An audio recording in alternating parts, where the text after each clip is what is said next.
प्रधानमंत्री नरेंद्र मोदी डांगरियाय बारे बारे कय 56 इंची कलिजा डोनाल्ड ट्राम्प तेखेतर बंधु किन्तु आपुनि सकलोৱে देखिছে যে আমেৰিকাত বিভিন্ন কামত নিয়োজিত বিভিন্ন ভাৰতবৰ্ষৰ নাগৰিকক কি ধৰণে বন্দী হিচাপে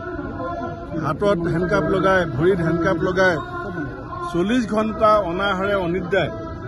কি ধৰণৰ দুৰ্ব্যৱহাৰ কৰা হৈছে এই কথাটোত এতিয়ালৈকে দেশৰ প্ৰধানমন্ত্ৰী মৌন আমাৰ দেশৰ যিজন বিদেশ মন্ত্ৰী এছ জয়শংকৰ ডাঙৰীয়া মৌন সেইকাৰণে আজি গোটেই ভাৰতবৰ্ষত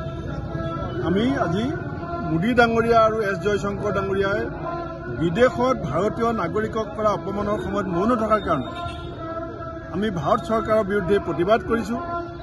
আৰু লগতে আমেৰিকাই আমাৰ দেশৰ নাগৰিকক যিটো ব্যৱহাৰ কৰিছে এইটো আমি তীব্ৰ ভাষাৰে গৰিহণা দিছোঁ আমাৰ দেশৰ নাগৰিকক আমি কেতিয়াও কোনোবাই বাহিৰত নি অপমান কৰাটো সহ্য নকৰোঁ আজি আমি এই প্ৰতিবাদ কৰাৰ মুহূৰ্তত আমি দেশৰ প্ৰধানমন্ত্ৰীক আৰু বিদেশ মন্ত্ৰীক আহ্বান জনাম যে অতি শীঘ্ৰে আপোনালোকে এই সম্পৰ্কত আমেৰিকাৰ সৈতে প্ৰত্যক্ষ যোগাযোগ কৰি ভাৰতীয় নাগৰিকৰ মান সন্মান নিৰাপত্তা সুনিশ্চিত কৰক আৰু অন্যথাই যদি আপুনি বিদেশত থকা ভাৰতীয় নাগৰিকৰ মান সন্মান ৰক্ষা কৰিব নোৱাৰে তে আপুনি 56 ইঞ্চি কলিজাৰ প্ৰধানমন্ত্ৰী বুলি কৈ ডোনাল্ড ট্ৰাম্প আপোনাৰ বন্ধু বুলি কৈ থকা কথাটো মিছা বুলি কওক সেইকাৰণে মই ঢকুৱাখানা আৰু ঘিলামৰা দুইখন ব্লক কংগ্ৰেছক ধন্যবাদ দিম যে কালিৰ পৰাই আমাৰ ইয়াত এখন সভা ঠিক হৈ আছিলে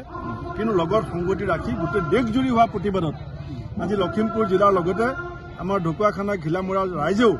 जी स्वतःस्फूर्त सहाय दिसे मैं धन्यवाद। अन्नपूर्णा काव घी देश के हर एक खाने को लजीज बनाता है।